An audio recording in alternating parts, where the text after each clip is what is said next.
In this document, we will discuss how people are becoming trapped as the cost of goods arise. Aside from that, our primary concern is supply and demand. The cost of living is usually the focus of discussion about rising prices. But for many Malaysians, the main issue is low pace of income growth rather than inflation. Although household income may have grown at the rate consistent with expectation, it may have not kept pace with Malaysians' aspiration to improve their standard of living. To make ends meet, some households may force to work longer hours or take on additional jobs. This may put a strain on their personal well-being. This demonstrates how much low-income people struggle.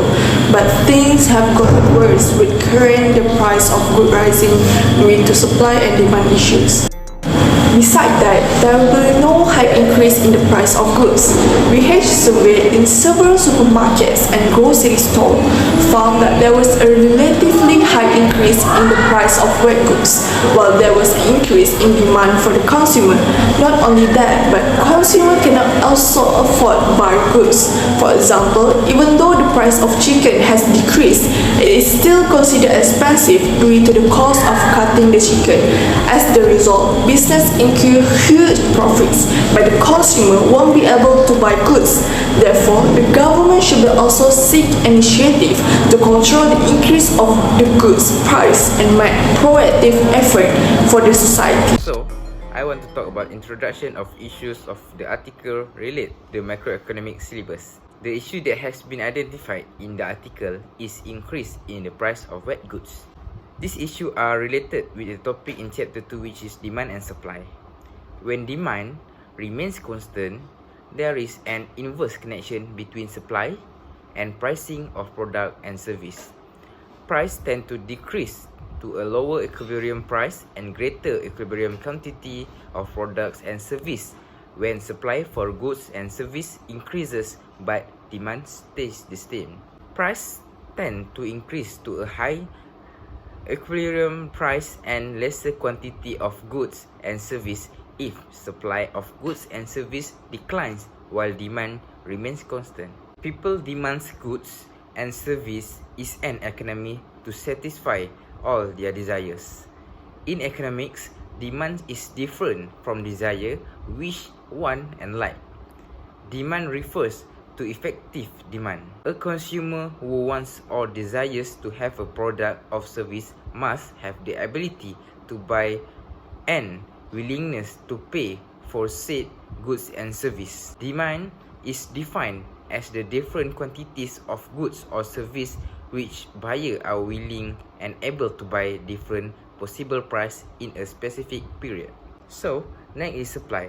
Supply is defined as the producer's ability and willingness to supply different quantities of goods and service at different possible price and time range. In economics, supply is the amount of resource that firms, producers, laborers, providers of financial assets, or economic agents are willing and able to provide marketplace to an individual. Supply can refer to any manufacturer, commodities, labor hours, raw resources, or limited supplies of value item, with the price per unit on the vertical axis and the amount delivered as a function price on the horizontal axis. Supply is frequently represented graphically as a supply curve. According to the law of demand and supply, which is theory of economics, supply and demand are tied to one another and the price of products and service is influenced by this connection.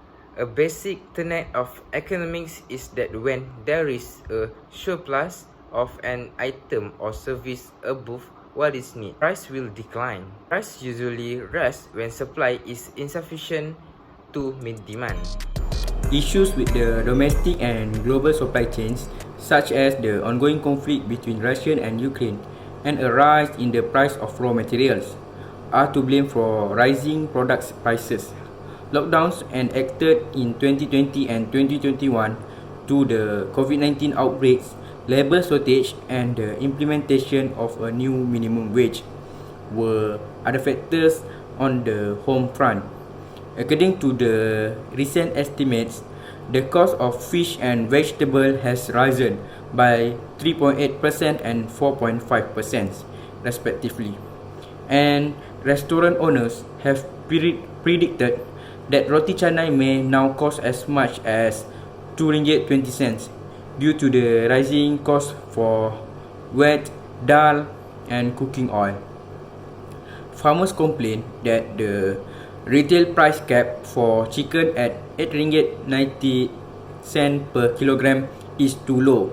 Government officials have announced a new ceiling price of 9 ringgit 40 cent per kilogram effective today. Both supply and demand were decreased as a result of the lockdown, but supply did not soon recover after international crossings were restored and restrictions were relaxed. The impact was greater on the supply side, as seen by the closure of facilities, layoffs of employees, and restriction on raw material inventories. Price increase have been brought on by this imbalance between supply and demand. Regarding chicken costs, the price of raw material has increased as well, particularly the component of chicken feed like maize. Up to 75% of chicken farms' operating costs are related to feed. Feed price in some cases reportedly reached 1,900 per ton, up from 500 ringgit per ton in April. With the price of grain, corn and soybean meals used to create poultry feed rising by 13% and 11% respectively. The ceiling price must be removed in order for the market to set the price, especially in the case of chicken. The supply side will receive a signal from higher pricing that there are profit opportunities in the market, and manufacturers can then modify their production structures to satisfy the new demand condition by pointing out that this was not necessarily a bad thing. Price concerns will ease once this labor-intensive process is finished. When the supply and demand for other food items are balanced, price will begin to return to normal. It has been observed that current crisis had an impact on Malaysia's economy internationally to the contraction of trade. It is easy to see why the current global crisis will impact Malaysia via the trade channel, consistent with the need of the great flexibility on cross-border current account and financial account transactions to support the Malaysian economy, growing global integration. The implementation of FEA measure will shift toward the more principle-based regulatory framework to improve the clarity of desired regulatory outcomes. This shift is part of the bank's regulatory reform efforts to create a more accommodating and transparent regulatory environment that will help Malaysia become a preference investment destination. The evidence of extended dependence on trade is striking when one knows the structure of Malaysia export.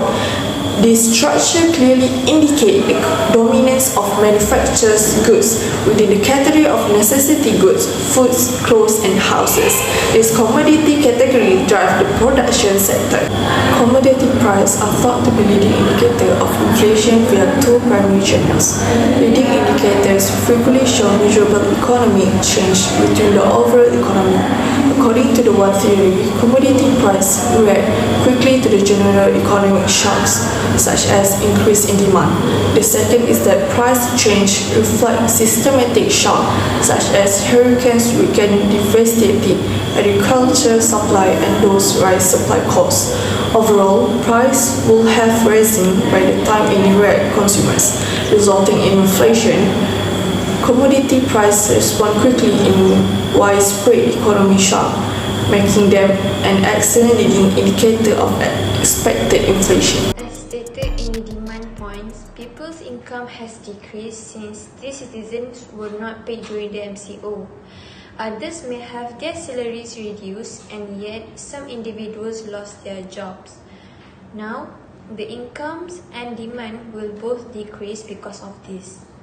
According to the Minister of Domestic Trade and Cost of Living, demand for chicken decreased when all businesses such as restaurants, event, hotels and certain factories were not permitted to operate during MCO time. As a result, the demand curve will shift to the left, and for the equilibrium price and quantity will decrease towards a new equilibrium level from P0 to P1 and Q0 to Q1 combined. E1 is the new equilibrium. This is shown in the figure. So for next point is discussion based on the microeconomic theory. Once an equilibrium price is defined, it can only be adjusted if the conditions or determinants of demand and supply change. As stated in Chapter 2, consumer preferences and taste, income levels, the price of related goods, and other factors may cause demand to change or shift. Furthermore, the supply would also change and shift as the non-price factors that determine supply change. These modifications would have an impact on the equilibrium price and quantity. According to the article, supply for chickens became limited during the Movement Control Order (MCO) as demand decreased, as did the increase in chicken prices due to the implementation of the price ceiling control method for the holiday seasons. The program might greatly improve Malaysia's economy overall. To summarize everything that has been discussed thus far, the increasing in the price of goods could be a serious issue because it will burden the poor. Even the government trying to monitor this issue, the effort still not the proactive as they wish to, and it did not solve the problem in this issue. The rise in product cost is one of such difficulties. Price reduction occurs when there is a surplus of an item or service above the amount that is demanded. According to basic economic theory, price often rise when demand outpaces supply. When demand is constant, the supply and pricing of products and services have an inverse relationship. Price tend to decrease to a lower equilibrium price and a greater equilibrium quantity of product and services when supply for goods and services increases while demand remains constant. Price often increase to a higher equilibrium price and a lesser quantity of goods and services when the supply of goods and service declines while the demands for those goods and services stays constant. Demands for a product and service is inversely correlated with supply. On the other hand, if supply is constant but demand rise, the equilibrium price will rise as well. As a price equilibrium is attained, supply and demand fluctuate up and down. Lower demand normally results from higher pricing, while higher supply generally results from higher demand. While the demand for certain item is more responsive to price than the demand for the others, the supply of various products reacts to demand in different ways. Price elasticity of demand, which refers to item with pricing that is responsive to demand, is how economists refers to this sensitivity. Pricing that is inelastic shows little effect of price on demand, although pricing is less effective and hence has a lower effect on supply. The law of demand still holds true.